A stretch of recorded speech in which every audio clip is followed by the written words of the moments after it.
Hallelujah. ദൈവനാമം വാഴ്ത്തപ്പെടുമാറാകട്ടെ.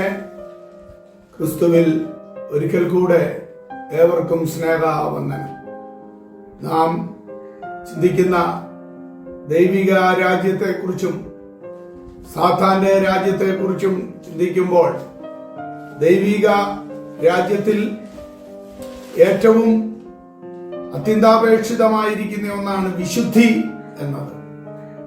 എബ്രായ ലേഖനം 12:10 വാക്യത്തിൽ അവർ ശിക്ഷിച്ചത് കുറെ കാലവും തങ്ങൾക്ക് ബോധിച്ച പ്രകാരവും അത്രേ, അവനോ നാം അവന്റെ വിശുദ്ധി പ്രാപിക്കേണ്ടതിന് നമ്മുടെ ഗുണത്തിനായി തന്നെ ശിക്ഷിക്കുന്നത്.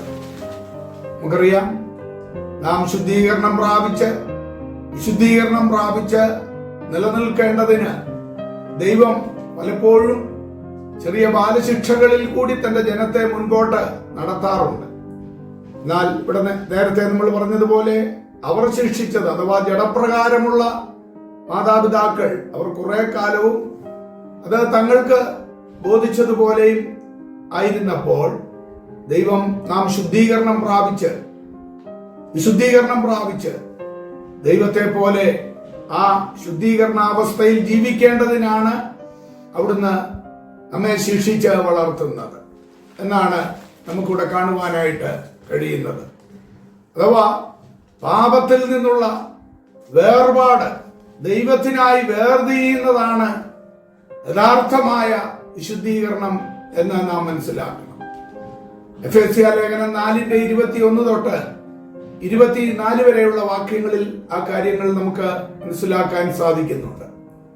ക്രിസ്തുവിൽ രക്ഷ നൽകിയപ്പോൾ തന്നെ അവിടുന്ന് ഉദ്ദേശിച്ചത് വിശുദ്ധീകരണമാണ്. ഓരോ മനുഷ്യനെയും കർത്താവ് രക്ഷിച്ചപ്പോൾ തന്നെ അതാണ് കർത്താവ് ആഗ്രഹിച്ചത്. എഫേസ്യ ലേഖനം 1:4 നമുക്കത് കാണാവുന്നതാണ്. അഥവാ ക്രൂശിൽ സ്വയം ഏൽപ്പിച്ചു കൊടുത്തപ്പോൾ ക്രിസ്തുവിന്റെ ലക്ഷ്യം ജനത്തിന്റെ വിശുദ്ധീകരണമായിരുന്നു എന്ന് മത്തായിയുടെ സുവിശേഷം 1:21 1 കൊരിന്ത്യ ലേഖനം 1:2 അതിന്റെ 32 ആയി നമുക്ക് അതും മനസ്സിലാക്കാൻ സാധിക്കുന്നുണ്ട്. വീണ്ടും നമ്മെ പുതിയ നിയമ സൃഷ്ടിയാക്കിയപ്പോഴും പരിശുദ്ധാത്മാവിനെ നൽകിയപ്പോഴും ദൈവത്തിന്റെ ഉദ്ദേശം നമ്മുടെ വിശുദ്ധീകരണമായിരുന്നു എന്ന് റോമാലേഖനം 8:2 തൊട്ട് 15 വരെയും ഗലാത്യ ലേഖനം 5:16 മുതലുള്ള വാക്യങ്ങളിലും നമുക്ക് മനസ്സിലാക്കാവുന്നതാണ്. വിശുദ്ധീകരണം കൂടാതെ ആരും ദൈവത്തിന് പ്രയോജനമുള്ളവരാകയില്ല എന്നാണ് 2 തീമോത്തിയോസിന്റെ ലേഖനം 2:20 തൊട്ട് ഉള്ള വാക്യങ്ങളിലും നമുക്ക് കാണാൻ സാധിക്കുന്നത്. ശുദ്ധീകരണം കൂടാതെ ആരും ദൈവത്തെ കാണുകയില്ല എന്ന് എബ്രായ ലേഖനം 12:14 വളരെ തറപ്പിച്ച് പറയുകയാണ്. എന്നാൽ സാത്താന്റെ രാജ്യത്തിൽ ഇതൊന്നും വിഷയമല്ല. അവന്റെ രാജ്യത്തിൽ പാപവും ദുഷ്ടതയും അശുദ്ധിയുമാണ് അവന്റെ രാജ്യത്തിൽ നിലനിൽക്കുന്നത്. അല്ലെങ്കിൽ അവൻ ഇഷ്ടപ്പെടുന്നത് ജനത്തെ എത്രത്തോളം അശുദ്ധിയിൽ നടത്താമോ, എത്രത്തോളം പാപത്തില് അവരെ ആക്കിയെടുക്കാമോ, അതാണ് അവന്റെ രാജ്യത്തിൽ അവന് ചെയ്തുകൊണ്ടിരിക്കുന്നത്. റോമാലേഖനം 1-ാം അധ്യായത്തിന്റെ അതിന്റെ 24 മുതലുള്ള വാക്യങ്ങളിൽ അങ്ങനെയുള്ള ജനത്തെ കുറിച്ച് അവിടെ പറയുന്നുണ്ട്. അതുകൊണ്ട് ദൈവം അവരെ തങ്ങളുടെ ഹൃദയങ്ങളിലെ മോഹങ്ങളിൽ സ്വന്തം ശരീരങ്ങളിൽ തമ്മിൽ അപമാനിക്കേണ്ടതിന് അശുദ്ധിയിൽ ഏൽപ്പിച്ചു കളഞ്ഞു. കാരണം അശുദ്ധിയിൽ ജീവിക്കുവാൻ ഇഷ്ടപ്പെടുന്ന അവരെ അതിനായിട്ട് തന്നെ അശുദ്ധിക്ക് ഏൽപ്പിച്ചു കൊടുക്കുന്ന അനുഭവം. ഒരു പന്നി ഒരിക്കലും ഒരു നല്ല വൃത്തിയുള്ള പ്രദേശത്ത് ഒരു പുൽമേടിൽ മേയുവാൻ അത് ആഗ്രഹിക്കത്തില്ല.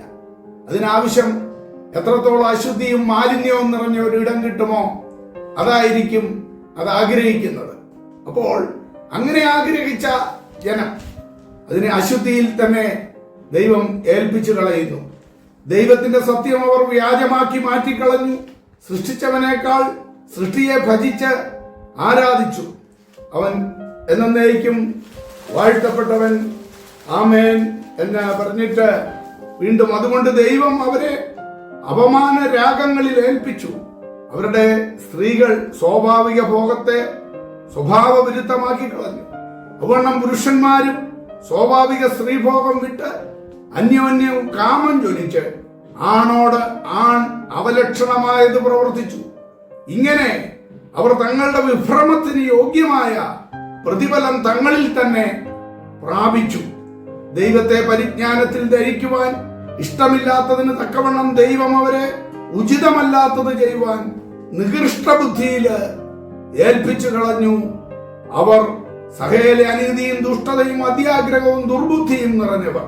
അസൂയ, കൊല, പിണക്കം, കപടം, ദുശീലം എന്നിവ തിങ്ങിയവർ. കുരളക്കാർ, ഏഷണിക്കാർ, ദൈവദോഷികൾ, നിഷ്ഠൂരന്മാർ, ഗർഭിഷ്ഠന്മാർ, ആത്മപ്രശംസക്കാർ, പുതുദോഷം സങ്കല്പിക്കുന്നവർ, മാതാപിതാക്കന്മാരെ അനുസരിക്കാത്തവർ, ബുദ്ധിഹീനർ, നിയമ ലംഘികൾ, വാത്സല്യമില്ലാത്തവർ, കനിപറ്റവർ, ഈ വക പ്രവർത്തിക്കുന്നവർ മരണയോഗ്യർ എന്നുള്ള ദൈവന്യായം അവർ അറിഞ്ഞിട്ടും അവയെ പ്രവർത്തിക്കുക മാത്രമല്ല, പ്രവർത്തിക്കുന്നവരിൽ പ്രസാദിക്കുകയും കൂടെ ചെയ്യുന്നു. അതാണ് സാത്താൻ ചെയ്യുന്നതായ അവന്റെ രാജ്യത്തിലെ അവന്റെ പ്രവണതകൾ. എത്രത്തോളം അശുദ്ധിയിൽ, എത്രത്തോളം മാലിന്യത്തിൽ, എത്രത്തോളം പാപത്തിൽ ജനത്തെ കൊണ്ടുപോകാമോ അത്രത്തോളം പാപത്തിലും ദുഷ്ടതയിലും അവൻ ജനത്തെ പോഷിപ്പിക്കുന്നു. അതാണ് അവന്റെ രാജ്യത്തിൽ നടക്കുന്നത്. എന്നാൽ ദൈവത്തിന്റെ രാജ്യത്തിൽ ദൈവം മനുഷ്യനെ വിശുദ്ധീകരിച്ചുകൊണ്ട് തന്റെ രക്തം കാൽവറിയിൽ ചൊരിഞ്ഞുകൊണ്ട് അവന്റെ പാപം കഴുകി വെടിപ്പാക്കി അവനെ ശുദ്ധീകരിച്ച് ദൈവരാജ്യത്തിന് അവകാശികളാക്കി അവനെ മാറ്റുന്നതാണ് നമുക്കിവിടെ കാണുവാൻ കഴിയുന്നത്. അതെ, എപ്രകാരമാണ് നമ്മുടെ ഈ ലോക ജീവിതം എന്ന് നോക്കിക്കൊണ്ട് ഏതെങ്കിലും പാപത്തിന്റെ മാലിന്യങ്ങൾ നമ്മളിലുണ്ടെങ്കിൽ കാൽവറിയിൽ ചൊരിഞ്ഞ യേശു ക്രിസ്തുവിന്റെ രക്തത്താൽ കഴുകൽ പ്രാപിച്ച് ശുദ്ധീകരണം പ്രാപിച്ച് ദൈവരാജ്യത്തിന് അവകാശികളായി തീരേണ്ടതിന് ദൈവാക്കരങ്ങളിൽ സമർപ്പിക്കാം. അവിടുന്ന് നമ്മെ അനുഗ്രഹിക്കട്ടെ. വിശുദ്ധിയെ തികച്ചു നാം ഒരുങ്ങി നിൽക്ക, പ്രിയൻ വരുവതിൽ താമസമേറയില്ല.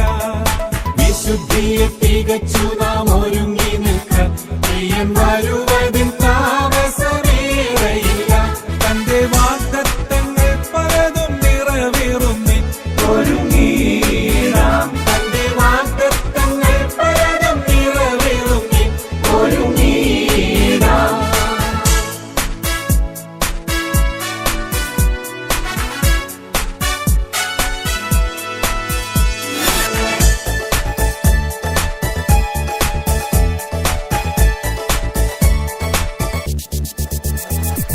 യുദ്ധങ്ങൾ ക്ഷാമ